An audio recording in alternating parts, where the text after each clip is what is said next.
Welcome to the Core Concepts Lectures. My name is James Renford Powell and I'm your host. This is the series of lectures where individuals, spiritual leaders, religious leaders come and tell us what they believe, why they believe it, and what they're doing about it. And we've had, I think, some of the most interesting lectures of, in fact, I don't know where else you would get this kind of lecture. Today we have with us a gentleman who has been a minister. He's an ordained minister with the Methodist Church, I believe. John Gilmore. He's an officer with Leadership Memphis. He had founded the Open Heart Spiritual Center on Broad, and he's going to be talking about Ernest Holmes, the Science of Mind, and a group that I think there's too little known about. So we want to welcome John Gilmore to the show. Thank you, and good afternoon, and welcome to everyone. I'm glad to have this opportunity to be here to share with you.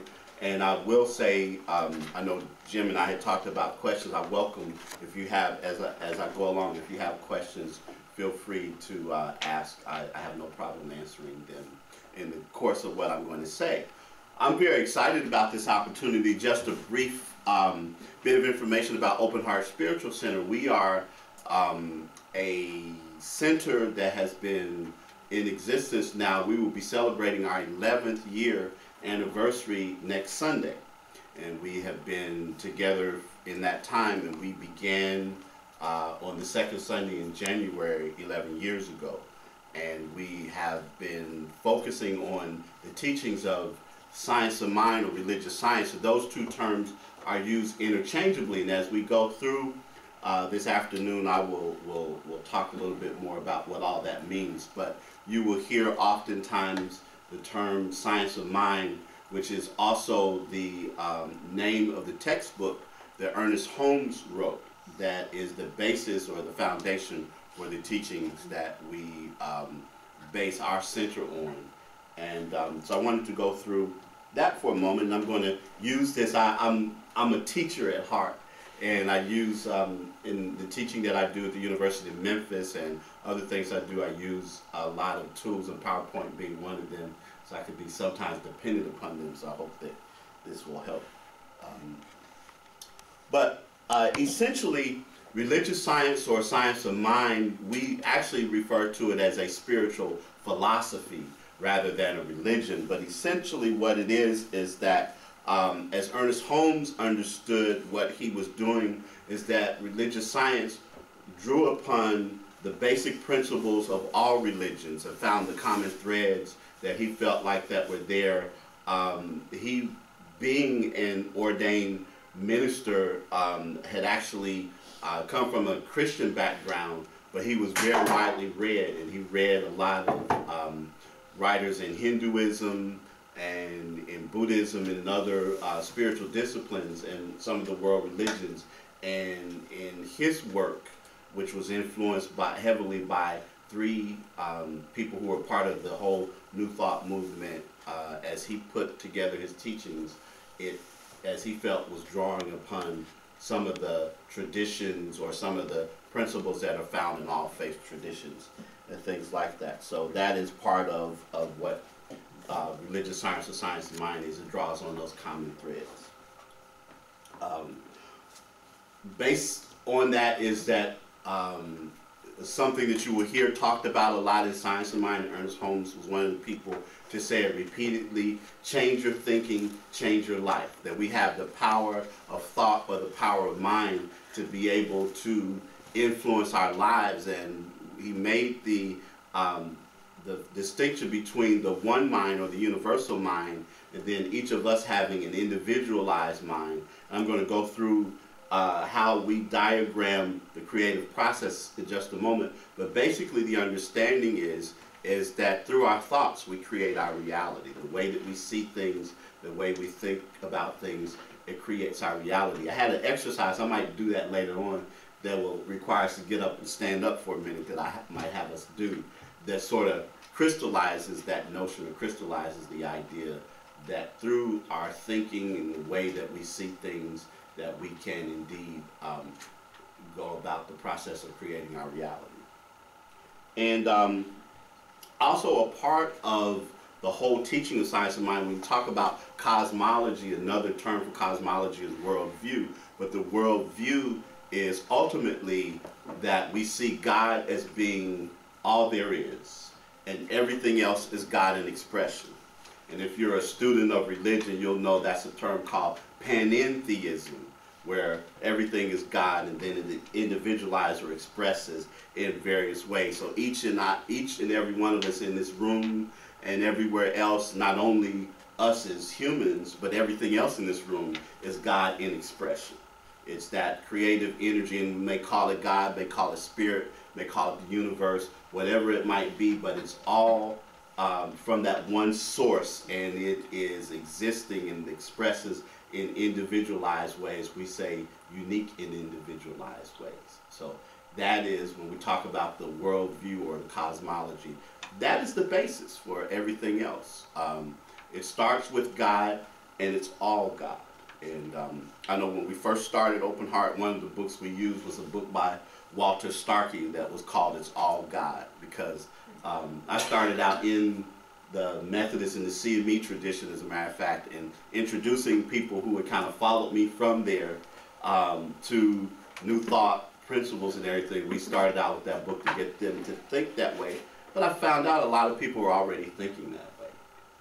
So it wasn't necessarily completely new for everybody, but there were some people that were new, but it's all God.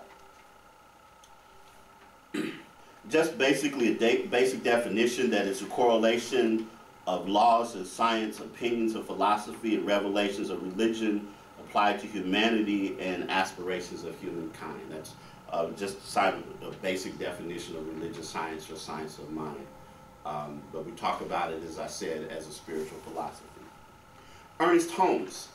You heard me mention Ernest Holmes, and Jim mentioned Ernest Holmes a few minutes ago. But Ernest Holmes basically was a person who was, they call him the eternal question mark. He was always questioning and asking questions, and was very well read, even though he himself, in terms of formal education, didn't necessarily have a lot of it was basically his reading and his inquisitive mind. And as he began reading, primarily he was influenced by Ralph Waldo Emerson. A lot of Emerson's writings and Emerson's teachings were influential on him, as well as Judge Thomas Troward, who was one of the influential New Thought writers, who a lot of what he wrote influenced Ernest Holmes. And then a woman by the name of Emma Curtis Hopkins, who's called by some the teacher of teachers, because if you're familiar with New Thought,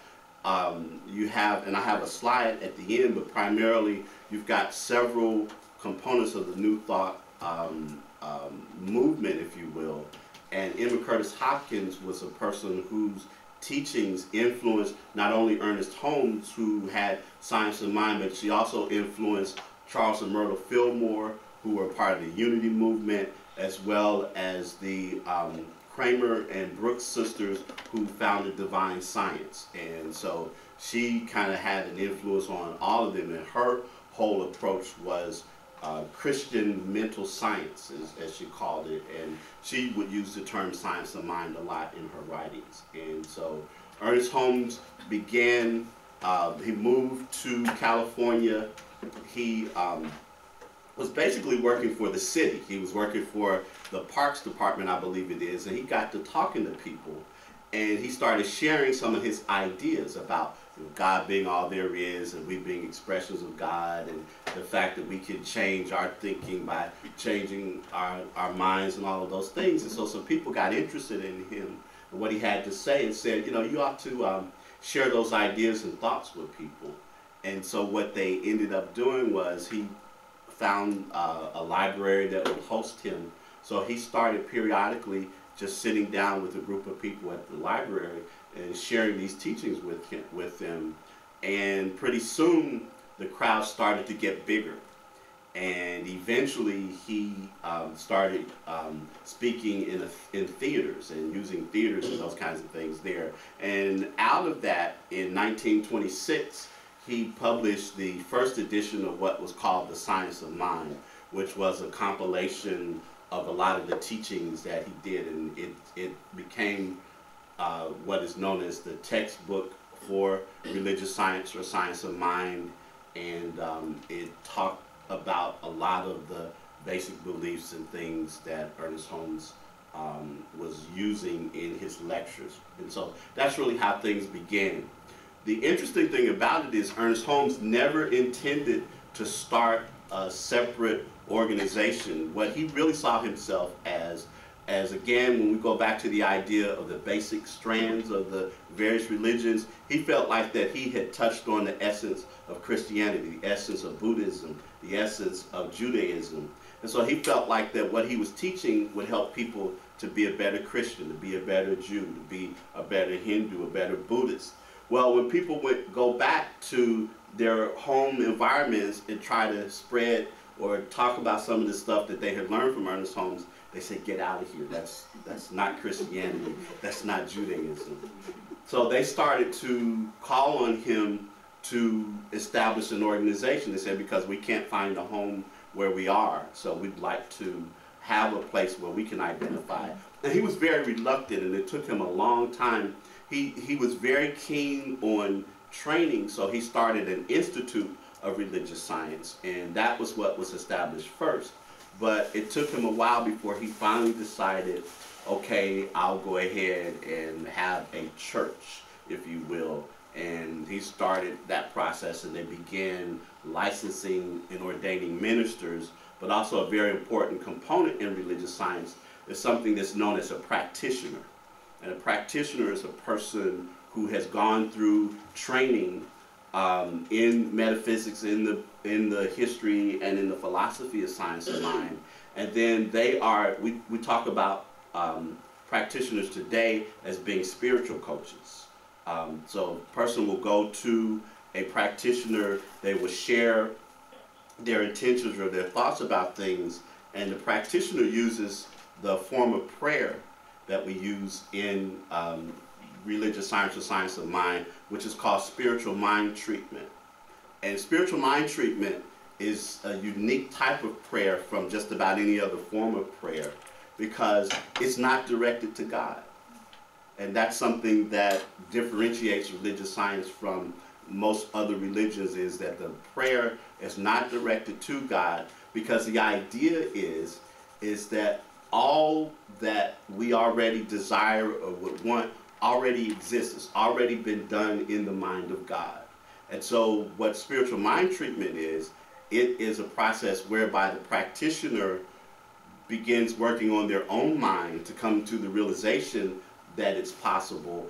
And if they're working with a client or working with someone and treating for them, helping that person to also see it. So people are a little surprised when we say that, that we don't pray to God, because God has already, it's already possible. If you think about, and we'll talk about principle in just a moment, but if you think about, for example, gravity, we don't have to pray for gravity to happen. Gravity is one of the laws of the universe that's present. We abide by it. We know how to work within the context of gravity, but it's one of those things that already is. It already exists. Just as health, just as prosperity and abundance, just as peace of mind, all of those things already exist, and it's when we come to the realization of it that we are able to realize it and have it manifest in our lives. So a practitioner then is a person who uses the process of spiritual mind treatment to work with a person. And one of the things I like to joke about, but most practitioners, when you go to them to ask them to pray with you and to treat for you, spend very little time listening to your problem. They're more interested in what is it that you want. As a matter of fact, at our center, one of our ministers, who's also a practitioner, Charles Oliver, you know, is very known for saying, so what is it that you want? And you'll say, well, you know, my cat is sick, and you'll say, that sounds great, but what is it that you want? Because we're focused on the desire in doing that rather than staying rooted in the problem. So I talked about principle, and basically we talk about it as being a basic truth or a law that's impersonal and also infallible. And we have some physical principles. For example, I mentioned gravity. We also know, for example, that if you take certain colors and you mix them together, you're going to get other colors. And the thing of it is, when we talk about the law or principle being impersonal, what we mean by that is it doesn't matter who it is that does the mixing. It's going to happen for anyone every time. So again, if I go back to the law of gravity, if I take my keys, or if I take this cup or something and hold it up and then I let go of it, what's going to happen? It's going to fall to the ground. If I give it to Jim, if I give it to one of the kids that are here, it's going to happen for each and every one of us, because the law, if you think about in the scriptures, for example, in the New Testament, we hear people quoting, you know, God being no respecter of persons. And that's really what this really kind of points to, that there's no respecter of persons. The law is impersonal. And so we know that that's one part. We have those laws or principles. But also, there are some spiritual principles or laws that also are a part of the teaching when we talk about that. And a part of that, again, is if we look at the correspondence, you know, the various laws, the laws of correspondence, the law of abundance, the law of attraction, those kinds of things, that again, they have results that we can be assured. And that's where the whole idea of science comes in. That, you know, they have results, they have measurable and consistent results, and based on what it is that we put into them. And then basically what we see, or what's manifest, or the visible, is a result of some invisible things that happen. And so on the next slide, I know I'm going to talk a bit about the creative process. That's a part of what Ernest Holmes taught, and that's still a part of the basic teaching of religious science. And that is, Ernest Holmes had a unique expression. He called God the thing itself. The thing itself, meaning, you know, all there is, and he referred to God in that way. But he talked about a threefold process of creation, a threefold process of reality. That everything that we see, everything that exists, is a result of this creative process. We could take this table as an example. We can even take ourselves as an example. But everything began with thought. The universe itself was a thought in the mind of God, if you will. And certainly, we don't mean God in an anthropomorphic sense. We very much talk about God more in a universal sense and more of a spiritual sense, if you will, and not to trivialize things, but if you think about the movie Star Wars and you hear the Force and the constant references to that, that is really more akin to how in Science of Mind we view God as being that presence and that kind of thing, rather than being an anthropomorphic being that is defined by gender. You know, God is not a he, even though in the language of Ernest Holmes' writings and other authors, they often would refer to God as he, but often also God is it.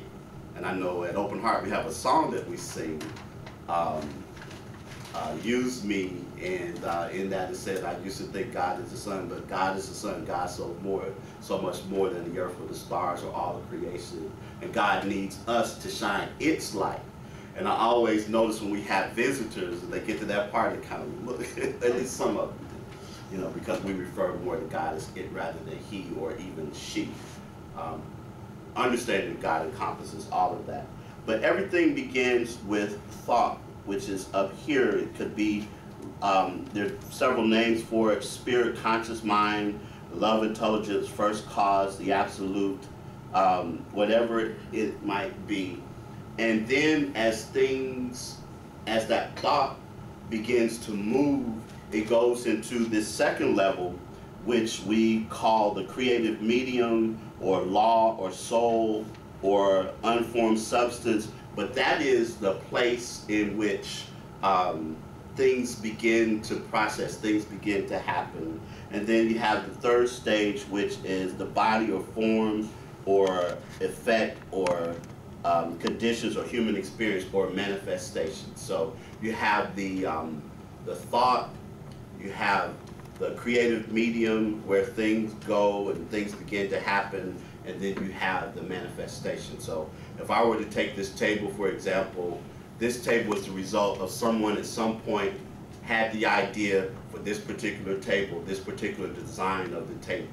And then they began to assemble all of the necessary wood and the nails and all of the other hardware that was necessary for the construction of this table. So after they had that idea in mind and they saw the design of this table, then the necessary materials to construct the table, those were gathered. That could be likened to the creative medium.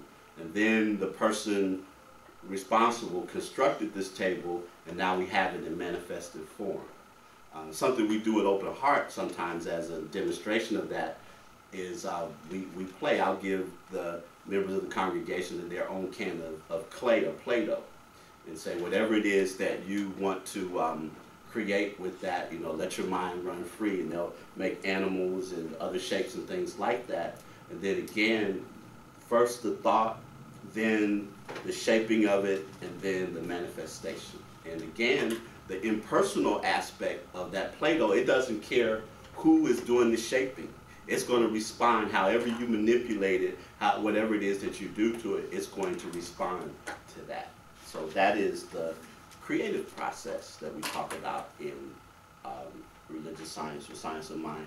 And it's also when we do our form of prayer that's called affirmative prayer or spiritual mind treatment. Again, we start out recognizing God as being all there is and us being a part of that. And then we release the prayer. That's one of the stages that after we have stated the intention, we release it to the creative medium. And then we give thanks and we begin expecting the manifestation of it. If you, well, I won't go in there.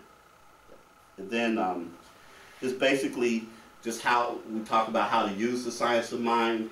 And we say with that, a part of that is to become aware of the presence of God right where we are, to recognize that if God is all there is, that there is no place where God is not. So everywhere we are again experiencing God, we're expressing God, we are in the presence of God, so God doesn't have to be invoked for us or anything like that. We're just there. And as I told him this morning at Open Heart, the whole idea is that everywhere we are, we're on holy ground. And God is in all of us, and that also governs how we treat one another. And then we also, to use science of mind, we understand the various principles of religious science and how they work. And those are part of it.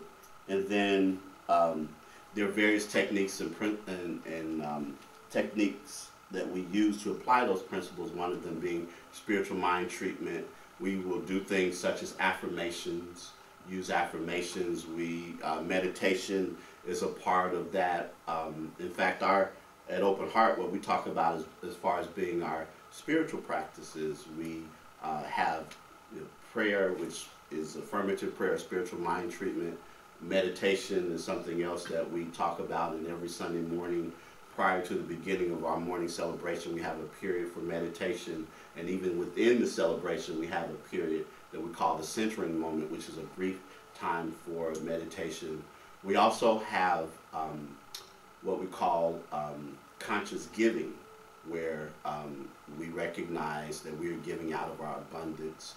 We have a process that's called visioning, And what visioning is a kind of unique process in one sense, but it's something that Michael Beckwith, who's the minister of the Agape's International Spiritual Center in Los Angeles, kind of pioneered the use of it, and it's become a part of that, which is basically a person becomes centered and still in their recognition of God being all there is, and then begin to ask questions and pose them in such a way to catch, if you will, whatever intent or whatever message or whatever guidance or direction is available to that person. And there's several questions, a process by which a person uses those to discern what it is for them with various aspects of your life. It might be you're trying to decide on employment, what's the right employment for me, or you might be trying to discover just general direction for your life or anything like that. And visioning is a part of that process, and it helps to use that. And then the other spiritual practice that we also talk about is a person actually taking the time and taking the opportunity to avail themselves to education and learning and those kinds of things there. So I'm going to stop and see if there are questions. Yes. Would you say that what you believe in is Christianity? We, in a lot of ways, when we talk about what we believe in, Christianity is certainly a part of that, and but we also see it as being more than Christianity, because for the most part, when you think about Christianity, you talk about it coming from a particular historical perspective, a historical way of looking at things.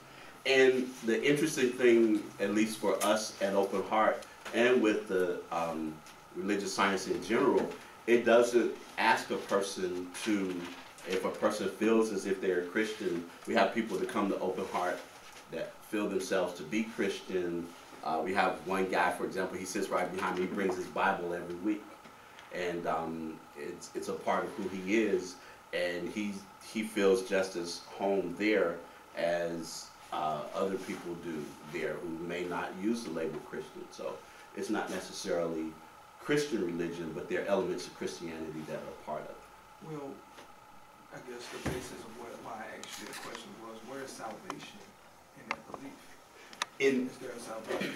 In our belief, because the whole idea of salvation is the idea that somehow humankind lost its way and had to be redeemed. But from our perspective, we talk about the fact that that's something that didn't happen, that it's actually, we're in a space, in a place where we continue to be expressions of God.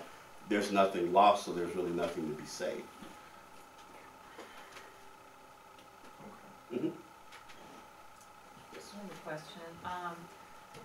Well, his reading, his writings are pretty vast. He talks about the masterpieces a lot, Mm-hmm. and that, would you say that he pretty much embodied the Christ consciousness, or the God consciousness, maybe with Christ? And my question was, just recently PBS talked about all the religions of the world, people are going into a universal type need. They still have their spiritual practices. I have mine at home. And like you said, someone at church, uses the Bible and their Christian traditions. But did he have a vision that maybe there would be a universalized faith I think at some point? I think really in terms of the way that he approached things, again, as I said, he saw it as being that religious science had its basis in Christianity, but then it also was broad enough to encompass other religious traditions and other religious teachings. And so I think he saw it, and as it has progressed, because one of the things that is a principle of the religious science movement is something that's called open at the top.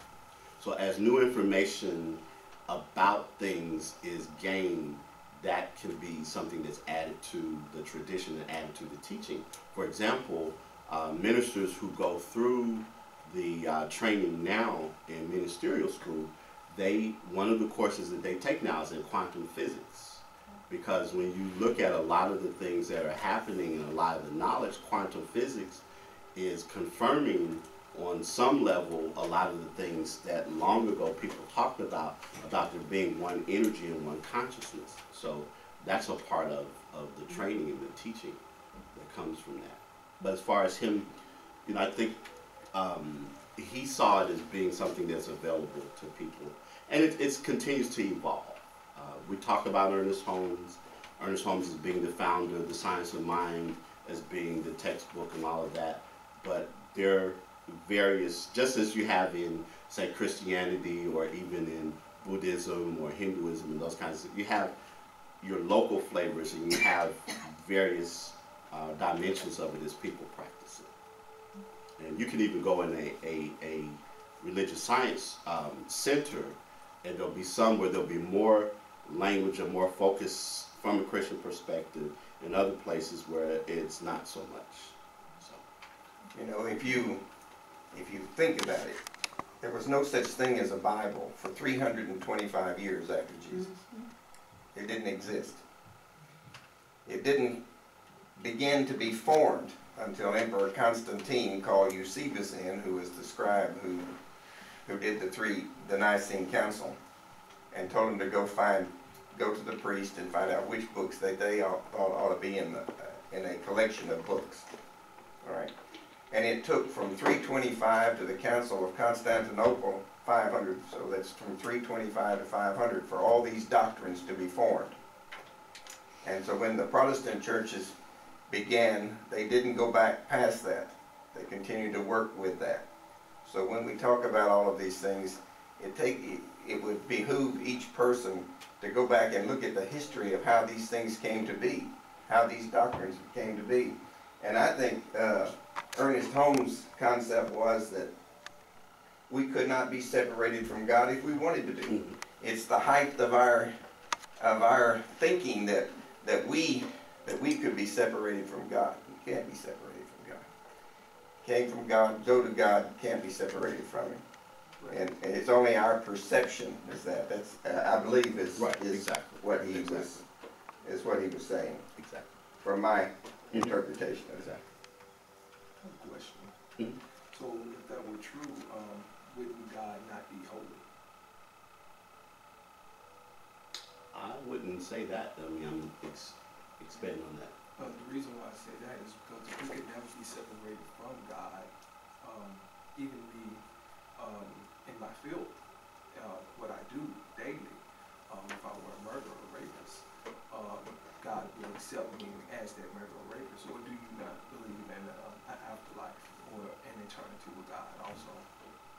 But because we're never separated with God, even when our physical bodies no longer are animated by our spirit, we are still a part of God because we are God in expression. And as far as God being holy, God is, again, when we talk about the whole idea of holiness, you're talking about from our perspective or from my perspective, you're talking about that dimension, the absolute good of all things. And so even a person who's a murderer or anything else, the way that a person gets to that is because they don't recognize or know their true self or who it is that they are. And so then it allows them or puts them at a point where, because they are not aware of who they are, then they can commit those kinds of crimes and do those kinds of things. What happens when a person dies not being enlightened with who they are? They return to source. But that sounds like they're pretty moralistic theism. I mean, it sounds like something that's made to make me feel better about my total depraved state. Do you believe in that human beings are evil?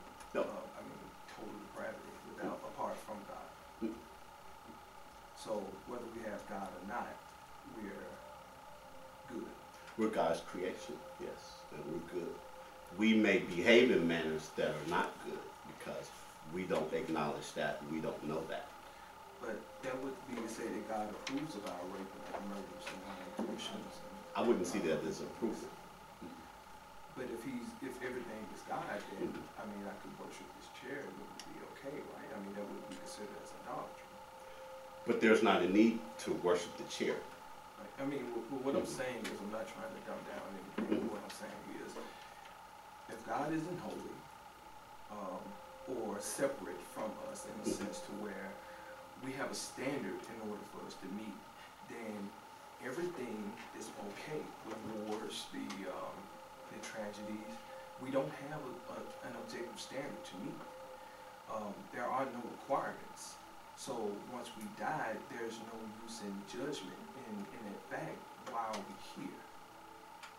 Because we are, number one, because we are expressions of God, and again, is if I truly recognize that and I truly know that, then it determines how I behave and how I treat others. And so it means then that if I am to live from that ideal, then it means I treat people in that way. When you hear about the golden rule, which has many expressions in many different religions, to treat people in the way that you want to be treated, it means that I recognize that something we do at Open Heart each week is that each Sunday when we come together for celebration, we talk about seeing God in one another. And if I truly see you as an expression of God, then it means that I treat you with the highest respect. It means that I wouldn't rape, I wouldn't murder, I wouldn't go to war, none of those things, because I recognize that to do so would then be my not acknowledging God and not treating God from the highest perspective. Okay, and that's where we go back to this. We do those things. Is there a punishment? Is there, because when I look at our human nature, I say what we do, child messes up, child gets disciplined. What is our form of discipline here on earth when we're failing to recognize it? Well, I mean, there are many different ways. Again, when you talk about putting things into action and the things that come as a result of that, if I don't acknowledge that, there's certain things that will happen to me. As far as discipline, you have society itself that puts things in place to do that. So if I go out and steal something, then there's going to be some things that will happen to me from that perspective. But even more so, if I'm truly living from my sense of who I am, it would preclude me from doing those kinds of things, because I understand that. It seems to me that if one didn't have a separation from God, then they would have that ability and that desire to have a more of a holy position. Not we are God, but we are part of God. And with that, to me, means that that one would, the ethics and the morals and the spirituality would kind of be encompassed with that.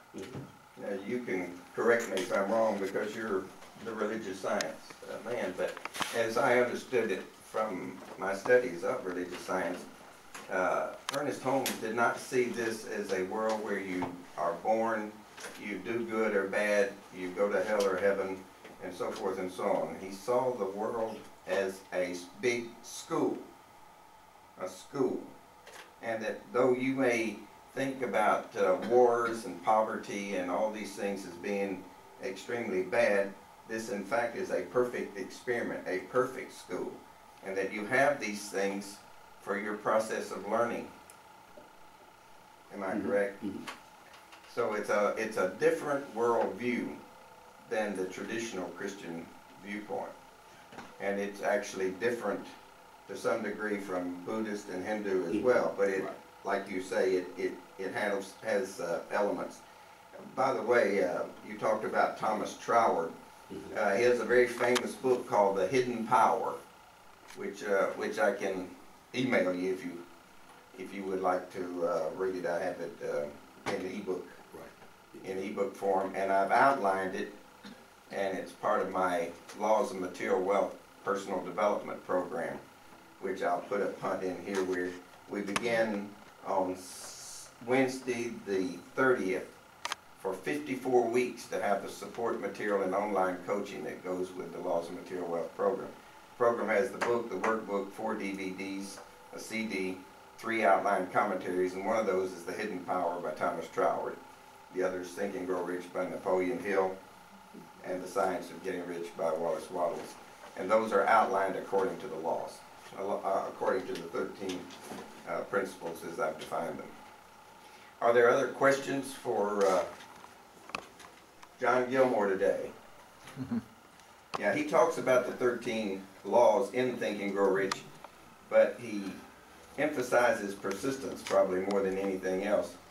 And so I've gone through, and a lot of people don't realize it, but Napoleon Hill had a lot of writings and magazines. There's a lot of things besides the book Think and Grow Rich.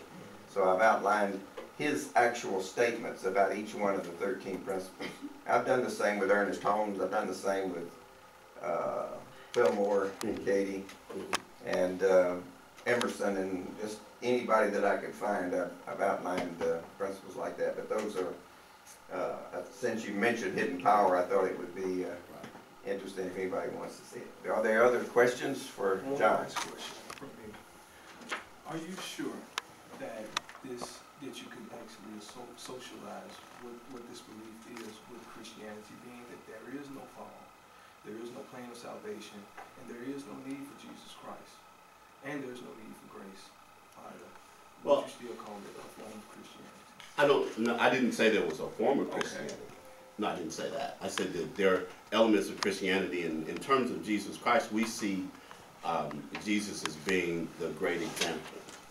We see him as being one who fully realized, because the word Christ meaning the anointed one, or a person who recognized that, and Christ being a consciousness. And so we talk about Jesus as being the great example. And if you read, in particular, a lot of Ernest Holmes, a lot of what he talks about are the teachings of Jesus, as Howard Thurman would talk about the religion of Jesus as opposed to the religion about Jesus. But that's it. Why is there a need to think about Jesus when his being, the reason why he's here, is because of salvation purposes? If there was no need to save, why is Jesus existing even in your language there? Well, I think, again, the idea, as Jim talked about earlier, that Jesus' need for being here was for salvation, is some doctrine that came about. But there are different ways of looking at that. And this is one teaching that looks at it in a different way. We have had a series of speakers come and talk to us, and we're very happy that you can join us today, John. And we've had Native American Indians come and talk about the religion. We've had Jewish teachers, Islamic teachers, Tibetan monks. We've had a wide variety, and the purpose for them to come is for us to understand what they believe, why they believe it, and what they're doing about it. So we're not attempting to debate them. We just want to know what they believe and what they think. And I think you've done a good job of explaining Ernest Holmes and the science of mind. And I want to thank you very much, all of you, for being with us on the core concept lecture.